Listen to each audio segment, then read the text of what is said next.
Greetings, everybody. Welcome to the Wednesday, May 20th, 2020 episode of Free Webinar Wednesdays. This is Eric Cook over here at WSI Digital, where we work with our customers and helping them engage and connect with their clients online. Hop out to poweredbywsi.com to learn more about us and all the fun stuff we get to do on a day in and day out basis, primarily focused on serving those folks in the community banking industry. So check us out at poweredbywsi.com and visit and say hello. This week on the show is a continuation of prior shows focused on WSI's third edition of our best-selling book called Digital Minds. We are super excited that it is out. It is available. You can see there's a hyperlink there in the introduction on freewebinarwednesdays.com if you'd like to hop out and grab a copy at Amazon. It's available in Kindle and regular, but we've subchaptered, or I guess subtitled the book, A Strategic Approach to Connecting and Engaging with Your Clients Online. We've had, I think this will make the 11th author and 12th guest, although wasn't part of the official chapters because we've got 12 chapters. Last week, we did a session where Val and Cheryl from our corporate office, Valerie Brown-Dufour is our president, and Cheryl Baldwin is our director of marketing. Valerie actually wrote the introduction, which is not really one of the 12 chapters, but it's the 13th element of the book itself, and that recording is available at Free Webinar Wednesdays, but talked about just the whole shifting change in customers and how that's even changed even more so since we pushed the book out due to COVID-19 and how everybody is sheltering in place and spending more and more time online. And so I would encourage you, if you weren't able to catch that show live, to hop back out to freewebinarwednesdays.com. And if you scroll down, the recording from today's show with Jason will be posted there as well. But you can see we've got the recording from Val and Cheryl's conversation from last week there. So some really good stuff. As I have obviously disclosed, today's show and all shows are recorded, made available on our website. So stop out and check it out there. And anybody that is attending today's show live, we would strongly encourage you to chat and interact and say hi. We love the live component of our webinars, and some of the time you'll get to hear me even step on my own tongue and say things not necessarily the right way. But again, that's the joy of a live show. But during today's discussion, if you've got a comment or a question or an observation and you'd like to share it, please feel free to use the chat function in your control panel, and I'll be monitoring those during today's discussion. So without further ado, I am going to work my little magic and send Jason McCoy, who is a colleague of mine. We're practically neighbors. I reside here in Michigan. He's just outside of Chicago, so we're a couple-hour car drive away. Although we haven't done that yet, but I can tell you the next time I'm in Chicago, I'll keep that on my list of phone calls to make, and we can let our significant others maybe go do a little shopping and find a nice place to grab a drink or something. But Jason McCoy is a fellow author to our third edition of Digital Minds, and he wrote the chapter on establishing a customer loyalty strategy, which I suspect even in the evolutionary process of COVID and being able to interact with customers primarily in a digital world is even more of a challenge, yet even more of an important thing that we all need to be thinking about. So Jason, I'm going to actually shut my mouth and allow yours to open, pass the microphone along to you, and just say thanks for joining us on the show today, and looking forward to what you have to share with us over the next 55 minutes. So let's get on with it. All right, thank you, Eric. I appreciate it. I kind of feel like I've actually been talking all day myself. This is my third video conference this morning, so I appreciate sign of the times, right? It is, absolutely. I appreciate the invite, and I'm looking forward to talking to you about this. This is something I'm a little passionate about, which is why I requested to be able to write this particular chapter. So without further ado, I'm going to jump to my next slide. Unfortunately, you have to see my face. I apologize for all of your monitors. I am outside of Chicago in Aurora, Illinois. My background is pretty varied. I have an industrial engineering degree. I spent a lot of my formative years fixing things. I enjoy that. And then I decided that as I was progressing through my career at AT&T, or Ameritech, SBC, and then AT&T, that I really liked the concept of softening some of my skills and working on some marketing. So one of the aspects I enjoyed of my background was the fact that I could still fix things, but I was fixing products as opposed to fixing operations. And I did that for a long time at AT&T, working on broadband services and products. And then ultimately, long-term, I spent a vast majority of my last few years at AT&T working on their consumer products. I ran one of their business units called ConnectTech, which provided subscription-based computer home networking and computer support to individuals and small businesses throughout the country. I left there in 2016. I started my own business at WSI. So I run WSI QCM Solutions outside of Chicago. I have territory from southern Wisconsin through northern Illinois and into northwest Indiana, excuse me. I do a lot of work on customer experience. I pride myself on focusing on customers and ensuring that customers are getting what it is that they're asking for.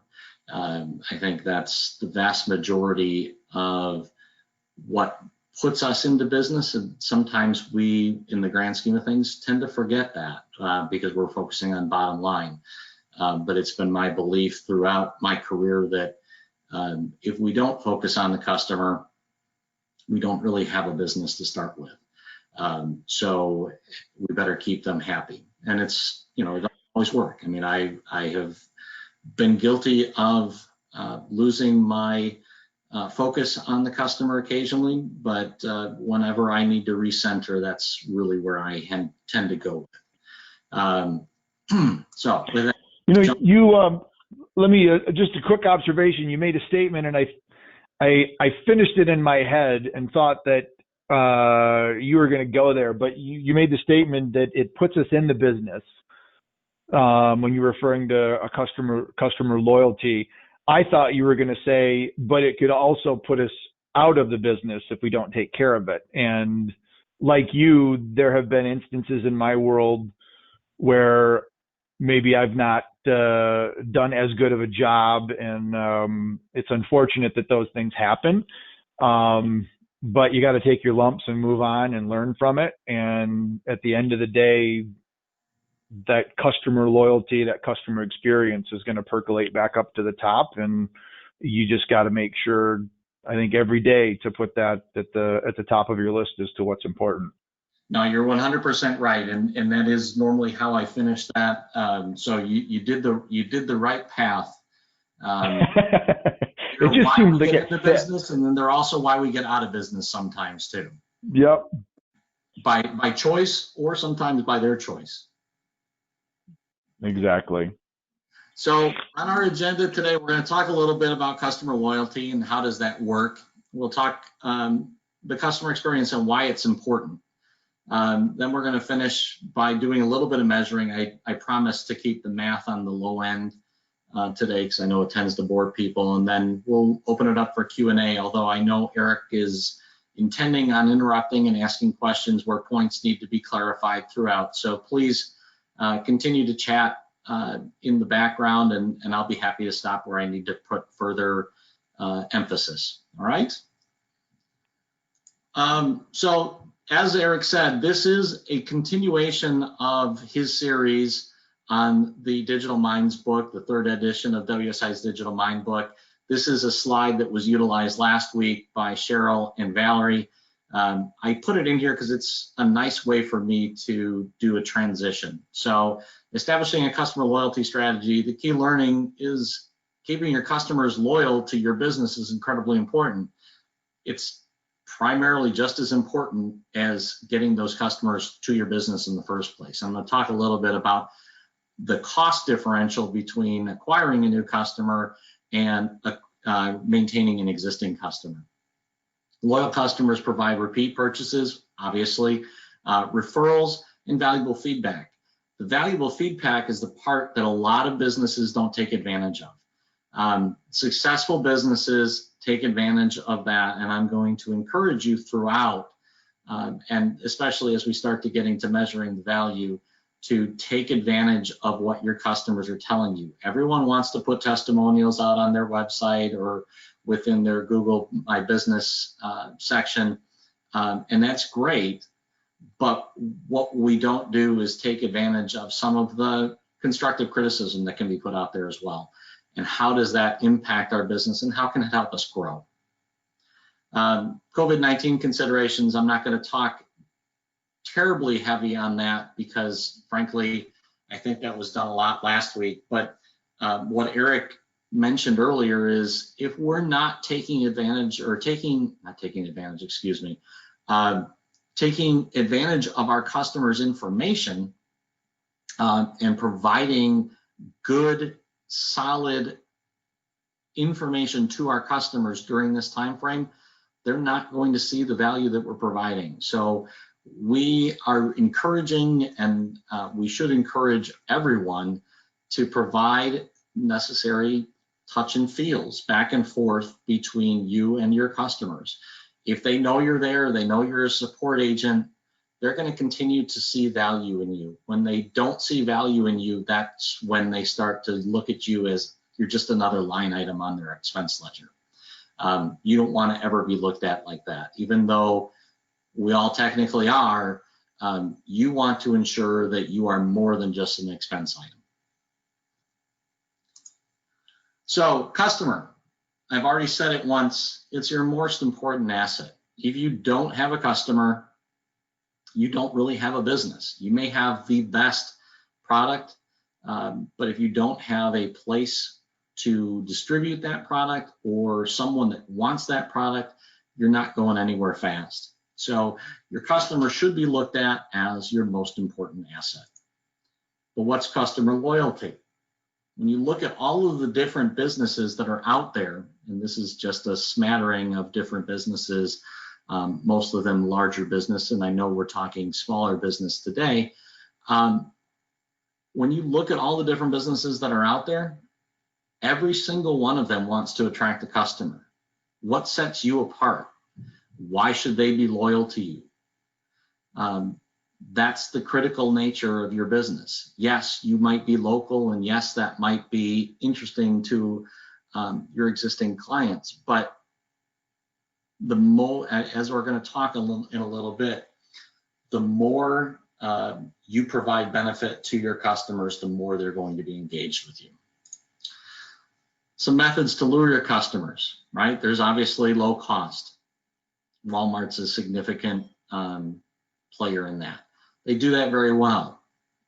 Reward programs, those are really good too. Marriott Bonvoy is an example of that. There are several reward programs that have come into and gone right back out of circulation because reward programs, as we're going to talk in a little bit, tend to be very difficult to maintain because a reward program by its nature is rewarding a customer for just buying from you. But if all they're doing is getting rewards, they're not really getting that feel from you. They're just seeing a dollar sign, or they're just seeing that line item. They're not getting to know you. Limited availability. Goose Island, Bourbon County is an example of that. If you drink limited production beers, or if you get limited item cars, all sorts of different businesses have limited availability items, and that draws people in. But when those aren't available to you, they tend to not be advantageous to you going forward. So what is it really that is the long-term strategy? Low cost is difficult to maintain. It's hard on margins. Walmart's capable of doing it because they have scope and scale. Reward programs work until another newer option. Limited availability works while your product is hot. But a customer-centric focus puts your business in line with everything. If you're focused on your customer is going to be focused on you. Customer acquisition costs vary by your business and they vary by the industry. The acquisition cost for a Starbucks is completely different than an acquisition cost for a roofing company. A restaurant acquisition cost could be significant. It depends on the amount of market competitors in that particular area. Where I live, there are restaurants almost everywhere. Smaller towns, not so much. Selling to a new customer is 5 times greater than to an existing customer. In other words, it's 5 times more expensive to you to acquire a brand new customer than to sell to your existing customer. That's significant. That basically means that by increasing your customer retention by 5%, you can increase your profit by anywhere between 25 and 95%. That's huge. Existing customers, 50% are more likely to buy and try new products within yours. Using my business as an example, if I sell a customer a brand new website and I develop their brand new website on their behalf, it's much easier for me to sell them social media marketing. It's much easier for me to sell them a content marketing opportunity. But if I'm trying to engage a brand new customer in content marketing and I've never worked with them before, I've got to start and work all the way up from the very start. If that customer has already known me and they know the work that I'm putting into their business on their behalf, they're much more likely to buy from me, and they're much more likely to do a brand extension into some other form of product that I offer. And they're much more likely to spend more money with me. In other words, they're much more likely to take a much higher profited item than they would be if they were just starting out with me. As your customer lifetime value increases, your profits are going to increase. What's your customer lifetime value? That is the value that each customer provides to your business individually. So it's the customer value times the duration that that customer is in your company. So how do we do that? Well, we have to focus on the experience. Focusing on the experience that a customer perceives is going to make sure that that customer sees value. It's going to make sure that they feel that they're warranted within your business, and they're going to see your impact or your business's impact on their own business, right? If you're selling to a business, they are selling somewhere else. If you're selling to a consumer, they want to continue to maintain. They want to maintain with you as long as they see value with what you're doing. You're selling a line of clothing and that clothing is falling apart at the seams, they're not going to see value in it. But they might continue to come back if you continue to help them with their purchases. In other words, if they happen to get a bad item from your product shelf and you turn around and you treat them fairly and you treat them equitably, they're more likely to come back to you because they had a good experience with you. If you force them to have to fight for something that they deserve, even though that might help your bottom line, you're going to likely not have that customer for very long. Let's talk a little bit about some lessons learned. So some businesses over time, it's very rare that you see businesses that last multiple, hundreds, decades, hundreds of years, etc. I like to go back to a book that I find to be very valuable by Simon Sinek called Start With Why. I always, when I find myself floundering and trying to figure out what I need to do, I try to sit down with that book so that it re-engages my thought process on why are you doing what it is that you're doing. And one of the interesting things that comes out of that book is that businesses that tend to be very successful over a long period of time believe that their success is related to their product and not necessarily to the way that they're managing their customer base and treating their customers. The most successful businesses are ones that focus on why they are in business and they do right by their customers.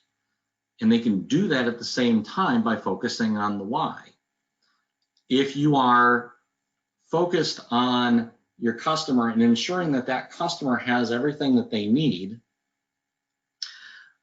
then you are constantly making sure that you have value with that customer. For example, Blockbuster. Blockbuster was very successful 80s and into the 90s. Those blue awnings were everywhere. They sold rental VHS, they sold rental DVDs, and they eventually got into Blu-rays at the very beginning.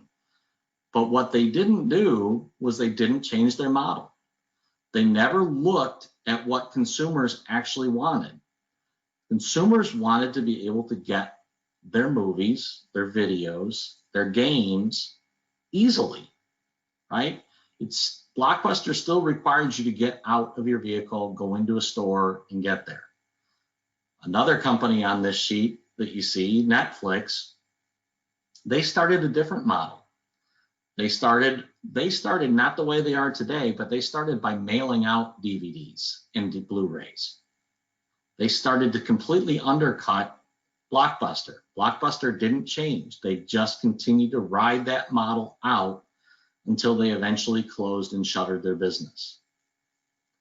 BlackBerry, in 2009, BlackBerry was the largest, by far, cell phone provider in the world. 4 years later, they had completely dropped off the face of the earth. Today, BlackBerry exists, but it is a shell of its former self. In fact, it's only a software company. It doesn't make devices anymore. Why did that happen? Well, because they continued to focus on the BlackBerry device as being, that is with a keyboard, that is how people are going to continue to communicate. As we all know, Apple came out with a device that didn't have a keyboard. It was just a video screen. And the keyboard popped up when you needed to actually type something, and it was on the video screen, a touch screen.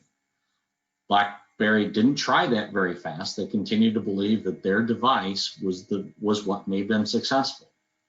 Today, BlackBerry isn't around.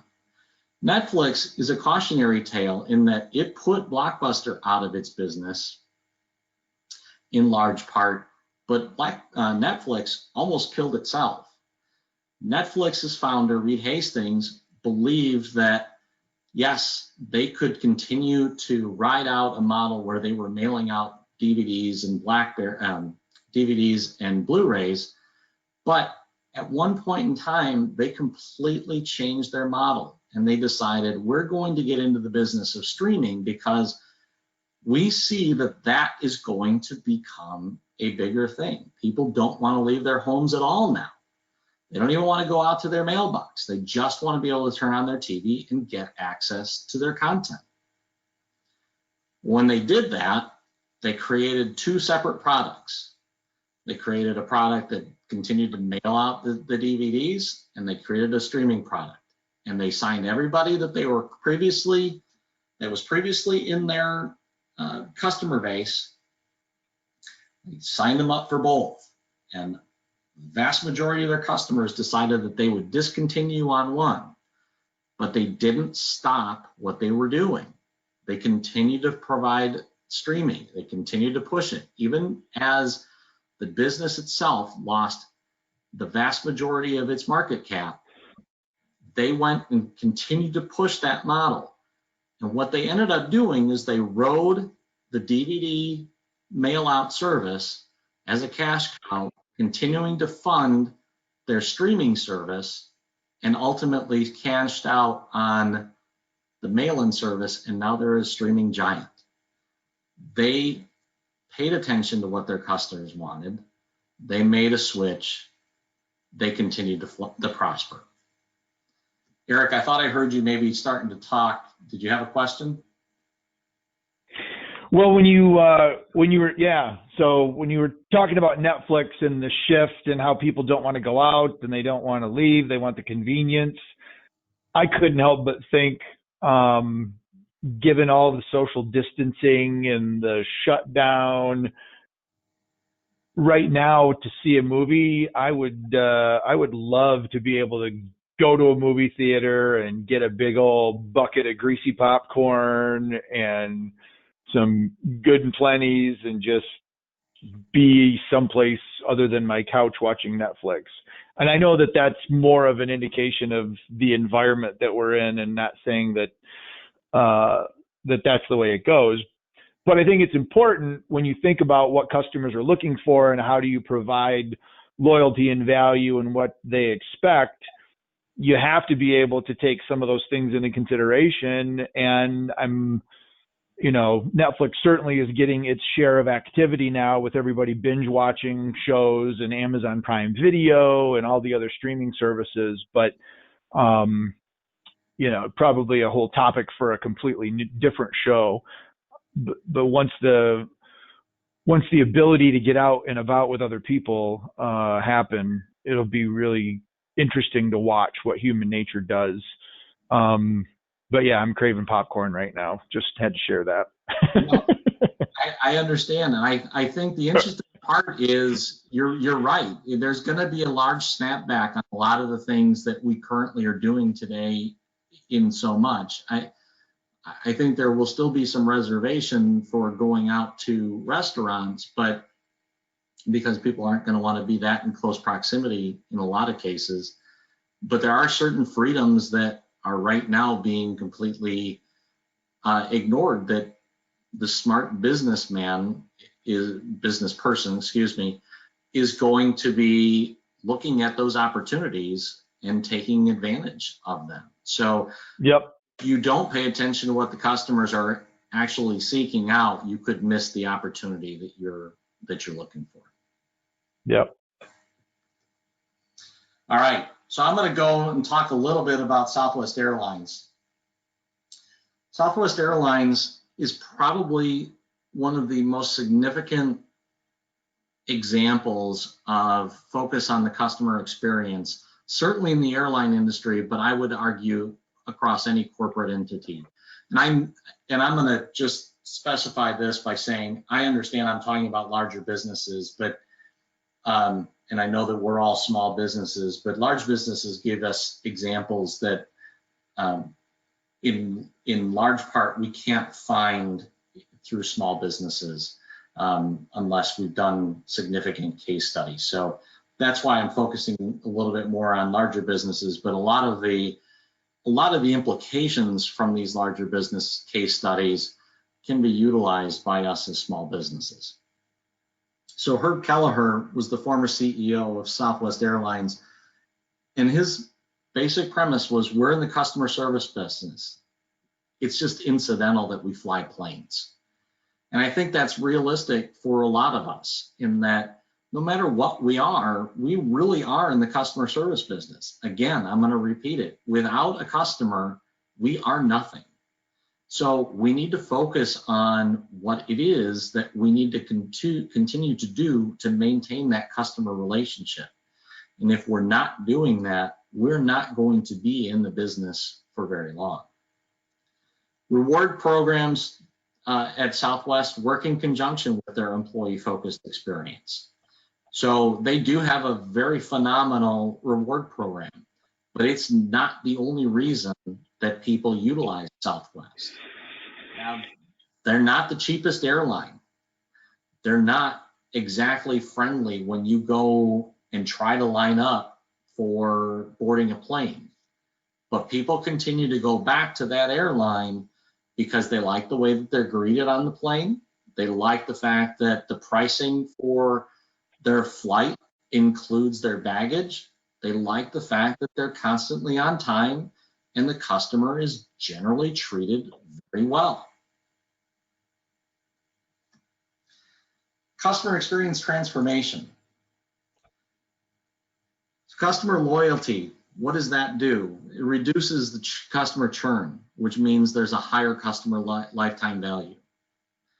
It attracts new customers. If you have a good experience, what are you more likely to do? You're more likely to tell people about it. Word of mouth and social media has allowed for basically everyone to use a bullhorn on whether or not you were doing good with your service or whether or not you're doing poorly. God help you if you piss off the wrong customer and they're active on social media. It's not fun. I've had to try to clean up several of my clients' issues with that, and it's not fun to have to try to clean that up. Revenue increase, customer retention, multiple product purchases, right? So I've already talked about that. It's much easier to sell to an existing customer. It's much easier to maintain that relationship. It's much easier to continue to sell more and more services to them, whether you are selling marketing services like I do or Eric does, or if you're in a bank, right? If you're selling a savings bond, it's much easier to then go ahead and sell a mortgage or a savings or a checking account. Once you have a relationship with them, if they like that business model with you, they will continue to come back to you for more.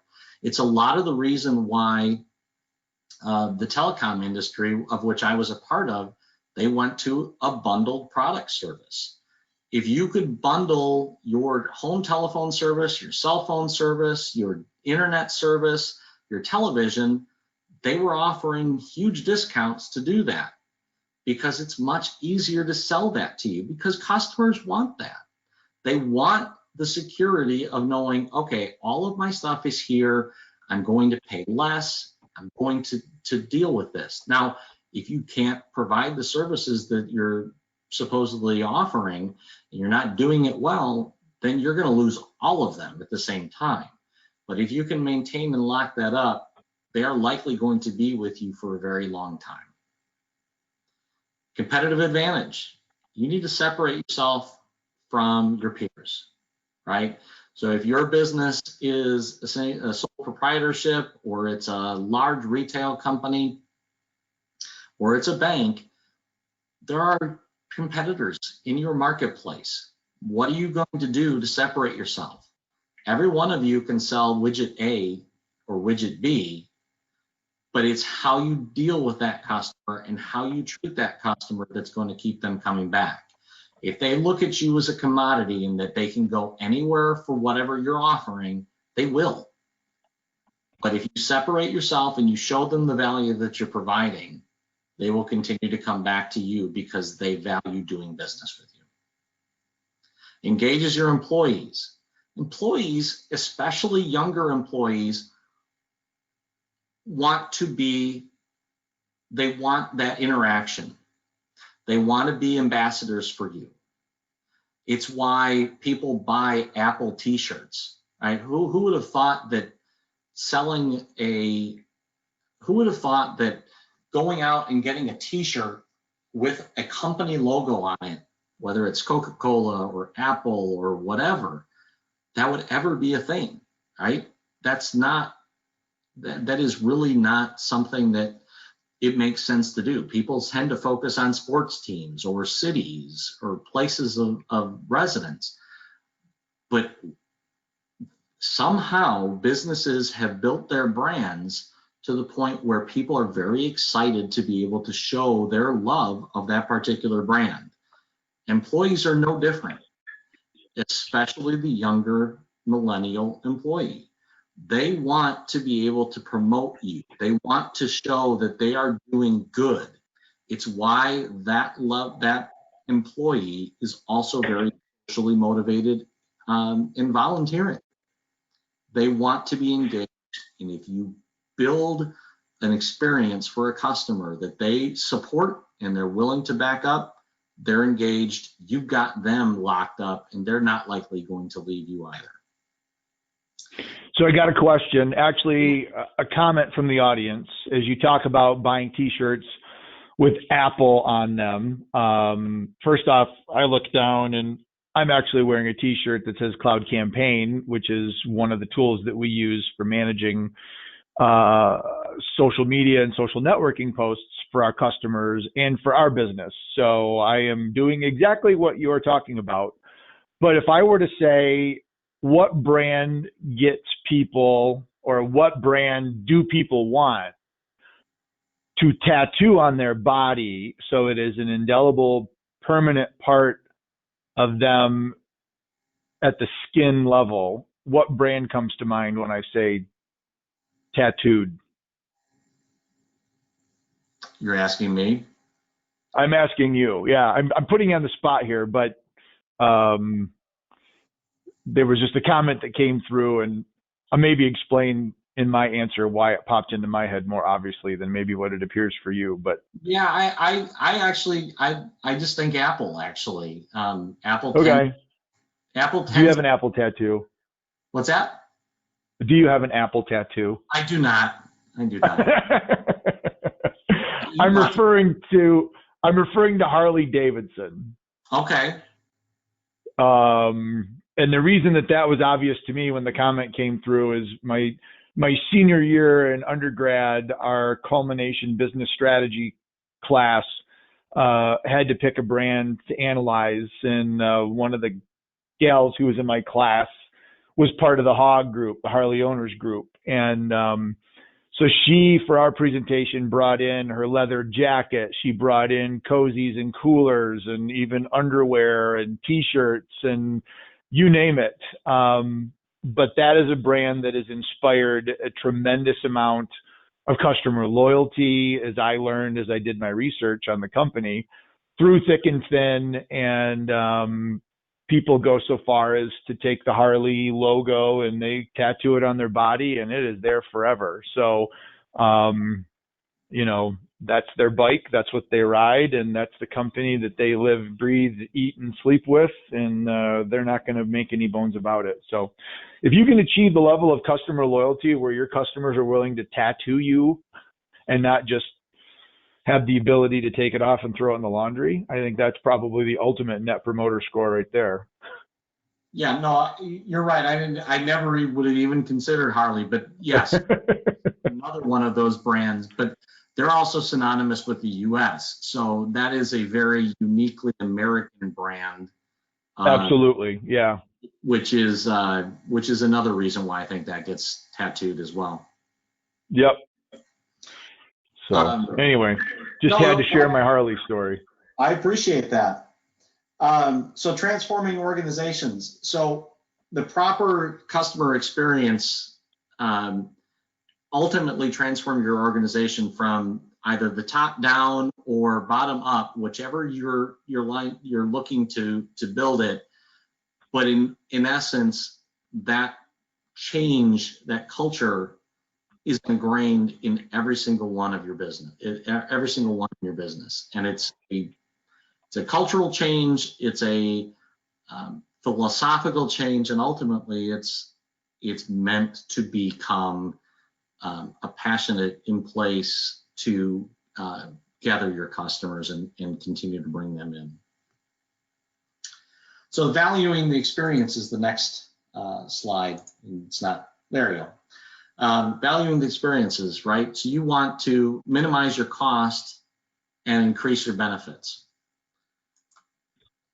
So now we're going to start to get into that math stuff, and I apologize in advance, but we'll talk a little bit about promoters, passives, and detractors. I'm going to talk about NPS, or Net Promoter Score. It's my preferred method of maintaining your customer experience, but I'm going to talk a little bit about a couple other options as well. Promoters are advocates of a brand, and they're very loyal. They basically develop feelings for your brand or your service. They have a great experience and they want to share. They are very, very motivated to continue to work with you. Passives. These are people that are happy with your purchase, but it's transactional in nature. This is something where, okay, they had a service that I needed, I bought it, they didn't do anything wrong, they didn't do anything great, but I'm pretty pleased. They like your company, but they don't love you yet. Detractors. These are people that are displeased with your experience and they have mild to aggressive irritation. And I'll explain that a little bit more on the next slide. As you work your way down in your Net Promoter Score, in the way people view you, the more aggressively irritated they are with you, the more loud they are too. So if it's a bad experience, they just can't wait to share. They're also very likely to churn. Churn rate is extremely important measurement that I'm sure you all probably manage, but it's also incredibly important to your customer experience. The more people you're churning out of your business, the more you have to recover, and it's more costly to try to replicate that customer experience or that customer in your network. Net Promoter Score. So the Net Promoter Score, or NPS, is the sum of your promoters less the sum of your detractors over the total sum of your surveys. So if you send out 100 surveys and you get, if you send out surveys and you get 100 surveys back, and you have 8 detractors, or eight promoters, you have 2 detractors, and you have 90 passives, your score is 6%. It's positive, it's not great, but you're not below, right? The last thing you want to do is have more detractors than you have promoters. To give you an example, when I ran the AT&T business unit I mentioned previously, Connect Tech, when I started there, they were a 50% NPS business, all right, which meant that out of 100, right, they were getting 80, I gotta think through the right number. Let's just say they had 50 promoters, 0 detractors, and they had 100 different surveys coming in, so 50%. When I left, after having focused on providing value, explaining to customers what they were getting, their percentage was 82%. So that's a 30% increase over 2.5 years. And in essence, out of all of their surveys, 82% of the people were promoters of that business. And they were willing to go to bat to say, Connect Tech is a great service. They provide us excellent value. That is industry leading, no matter what industry you're in. And I'm very proud of it, but that's an example, that's the example on the far side. Most businesses tend to be closer towards the, let's call it 10 to 25% range. And a lot of businesses actually fall into the negative category because they really don't pay attention to this. So your Net Promoter Score is really willingness to recommend. How willing are you to recommend ABC Company to your family and friends on a scale of 0 to 10? Each one of us has probably been asked that question multiple times after having made a purchase. You just didn't realize what that was called. That's your Net Promoter Score. If you're asked that question, they are measuring your Net Promoter Score for that business. Best Buy does it, AT&T does it, thousands of companies do it. It is one of the easiest ways to get a complete view at the view of your company in the general public. Some other metrics that can be utilized: customer satisfaction score. That's generally a 1 to 5 score rating on how happy you are. It's often asked as, how happy are you with your purchase on a scale of 1 to 5, where 5 is very happy and 1 is very unhappy. It can also be 1 to 10, but generally it's 1 to 5. Customer effort score, right? Usually that's how high is the effort, how high of an effort was it for you to make a purchase with us, right? So in general, that could be, generally you're going to see 5 dots, where neutral is the middle. On the left-hand side, 2 dots over, it's very hard. And on the right-hand side, it's very easy, right? And that's your score for customer effort score. Those metrics are really focused on how happy are you with that purchase. That doesn't tell you what that customer thinks of your business overall. It's how happy were they with their last interaction with you. So those are customer satisfaction metrics. Net Promoter Score is generally asking, how happy are you with my business overall? I'm almost done. Data. Gather as much information as you possibly can. Numbers are very easy to tally, and that's what Net Promoter Score is all about. But they don't provide context. Customers will guide your business on what it does right and where opportunities exist if you ask them.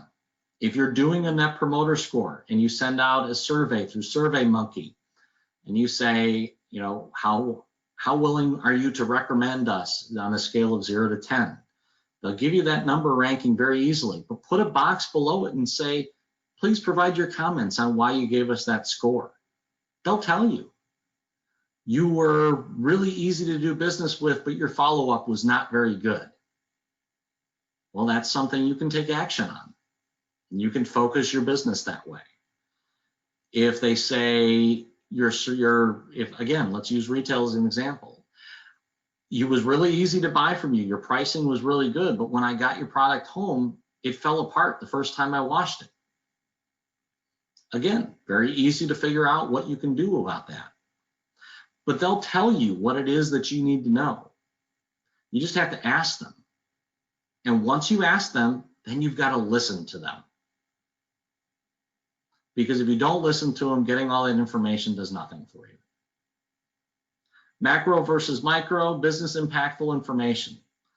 So NPS, CSAT, CES, they're all great macro metrics. I mentioned churn rate before, close rate, you know, the amount of the percentage of closing of sales.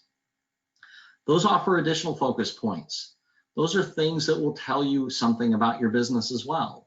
If your close rate is very low, then people don't feel a need to finish with you. They don't feel a need to consummate that business partnership with you. If your churn rate's very high, they bought from you once, but they're not interested in buying with you again because something's wrong. And those are metrics that will tell you, okay, I have a problem here. I need to focus my efforts there so that I can understand how to get my business corrected. Lastly, customer lifetime value. So I talked a little bit about the customer lifetime value earlier. It's the customer value times the average customer lifetime, customer lifespan. So in other words, if you're a dentist and you know that you're going to get 2 $100 cleanings every year from a client, and you know that client's going to also probably have on average 1 cavity, which is going to be, I don't know the answer to this, but I'm just going to pull a number out. That's a $500 office visit.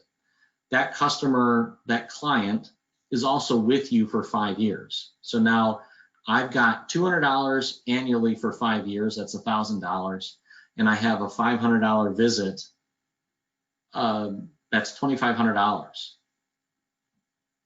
That client, their customer lifetime value to me is $2,500. Now, what's the average?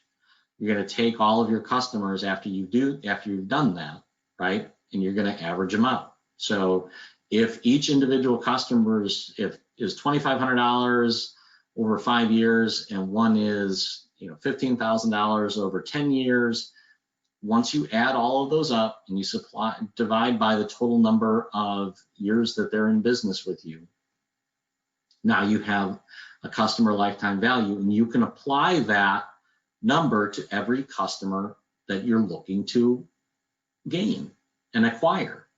So now you know, if I'm going to gain 2 customers a month and it's $2,500, well, now my customer, I know that if I have that, I've got an extra $5,000 for the next 5 years.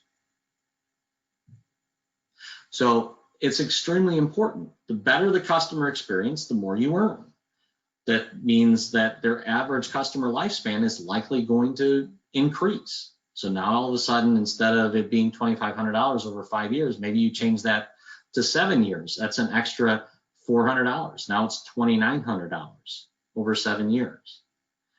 So your revenue will increase, repeat purchases, brand extensions, etc. Your lifespan increases, lengthening your time with your customers. Additional benefit to your customer experience based upon the customer lifetime value. The average acquisition cost goes down per sale. If you are going to continue to keep those people on your network, whether it's a retail business, a doctor's office, within your bank, the longer they stay with you, your average acquisition cost will continue to decrease. Your word of mouth sales go up. If you do a good job as a bank and you are in a particular neighborhood, you're a regional bank, more people are going to likely utilize you as a bank for their loans, for their savings accounts, for their treasury, etc. The more they come to you, the better feelings they have, the more they're going to refer you, and the more you're going to reap in sales. So all of that's to say that the customer experience is as important to you as the customer is to you, because without the customer experience, that customer doesn't stay with you. And with that, I think I've got some time for questions. Eric, if you've got time, if you have any questions. Yes, I do actually. And first off, lots of good stuff. And when you're talking about lifetime value and profitability, that harkens back to my banker days. Not all businesses have as much access to financial data as maybe what a bank does, for example. And in the banking world, we've got tools, we refer to them oftentimes as MCIF systems, or marketing customer information files.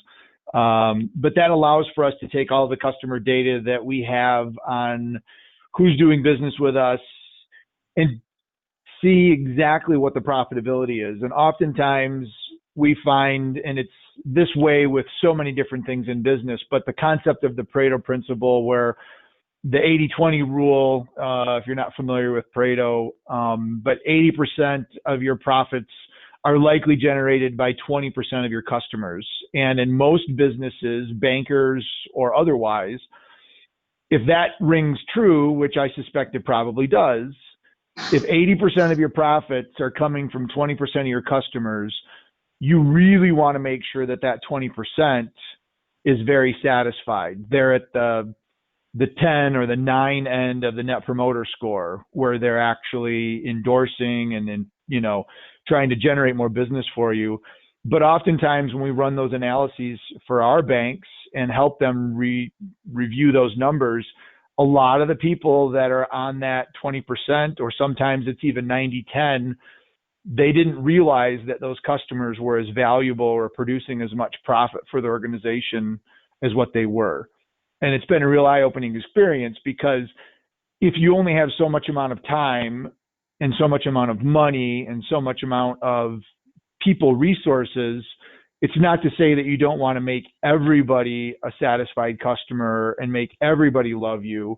But if you only can focus on a few individuals to start, it's really good to know who those 20%, 15%, 10%, that small segment is, and make sure you knock their socks off so that they stick around. Because if one of them leaves, it's going to have a pretty significant impact to your business, and you may not even realize it until they're already out the door.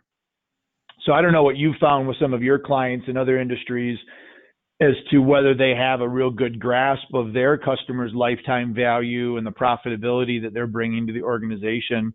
But that was one of the things that really jumped out at me, just with my banker radar turned up all the way. So what are your thoughts on that? I would echo what you said. It depended upon the industry. One of the very first clients I ever went into to talk about marketing with, I asked him, what's your customer lifetime value? This is a roofing company. And he said, I don't know. And what's that? What's that mean? Essentially, that's exactly what he said. And, I tried to explain to him why it made a difference. He said, well, people aren't going to come back for a new roof for 20 years. I said, I understand that, but you're selling them a roof. You do maintenance on roofs. You want to continue to maintain a relationship with them. You don't want to build your business on a bunch of one-night stands. You want people that are coming back to see you constantly, and that you are constantly on track with them. And I think it finally made sense. And by the time we were done, we had worked out a customer lifetime value, which basically included some maintenance costs for a couple of years. But then he's finally saw, this is what the value of each new client is to me. And okay, now I get it. So now marketing makes sense, why I need to spend $2,000 here in order to make $80,000 here. Right. The other thing that I made note of, and again, just as a reminder, if you've got a comment or a thought, feel free to type it in, and maybe I'll let you get a word in edgewise. But the other thing that I thought of when you were using Netflix as an example, and granted, I still am craving popcorn, but one of the things that they do really well that's created loyalty for me is they've taken the time via technology to understand my preferences and what it is that I like and I don't like. Although I can tell when my wife's been watching Netflix, because the recommendations that come up tend to have a little bit more Downton Abbey than they do, Terminator. But being able to go through and understand, and this ties back to some of the prior chapters that we've talked about in persona development and personalization, but how important, in your opinion, is the personalization of the experience, so that when somebody comes in or they get an email or they visit your website, that they feel like you're talking directly to them? Or is it spooky and people don't like to be spied upon and they want content like everybody else? It's both. I would argue that Netflix's single greatest advantage is their algorithm picking out what people might like. And what a lot of people don't realize about Netflix is that they are building their entire content library that they're making is based upon what they think people will want to see. Whether it's a good idea or not, someone wants to watch cheerleaders on Mars, they're going to make a show that matches up to that, because they can do it on the cheap, they can create it in-house, and they can put it there, and they know people are going to flock to it based upon what they're finding, people are interested, based on keywords, based upon their viewing patterns. And so they'll create based upon that. And it might be terrible, but then that's another data point for them. It is creepy in a lot of ways, though, and people do view it that way, but at the same time, they're so hooked on it that they don't care. Right. So they are very good at manipulating what it is that you want and making sure that they can give you something that is interesting to them, to you. Yep. Well, and I agree. At the end of the day, if you do it without creeping them out, that's going to just further enhance the relationship. And whether you leverage technology like Netflix, where they just monitor what you're doing and gradually the algorithm learns and becomes more intelligent, or a low tech option is, you know what, if somebody signs up for your e-newsletter, why not ask them what topics they're interested in? And if you're using any sort of a marketing automation tool or some sort of an email system that's worth its salt these days, it's going to allow you to create lists, and you can then take that information and ensure that people are going to get content that really is what they want because they've asked for it, not because you've developed an algorithm or you're investing in expensive technology. Sometimes just asking people and saying, what is it that you want to hear from us? General updates, security updates, community updates, breaking news. That's going to certainly help with your personalization and your brand loyalty. So Yep. I just looked at the clock and it's little after 2 Eastern time, and we have achieved our hour's worth of content and then some. And loyalty inspires me as well, and there's lots of other thoughts, but I think we need to bring the show to a close. I will let you, any last words, or people want to get in touch with you? Do you spend most of your time on LinkedIn or Twitter? How can folks learn about Jason? Yeah, so no, I just want to say thank you, Eric, for inviting me. I am on LinkedIn, and you can reach out to me via LinkedIn, LinkedIn-in/in Jason-m-McCoy, and it's in the presentation that you have out there. That's a way to contact me. So if you have a passion like I do, please feel free to reach out, and I'll be happy to help. But I appreciate Excellent. you all, and I will catch y'all later. Cool. Well, that concludes today's show, or I should say this week's show. Jason, thank you so much for being our guest.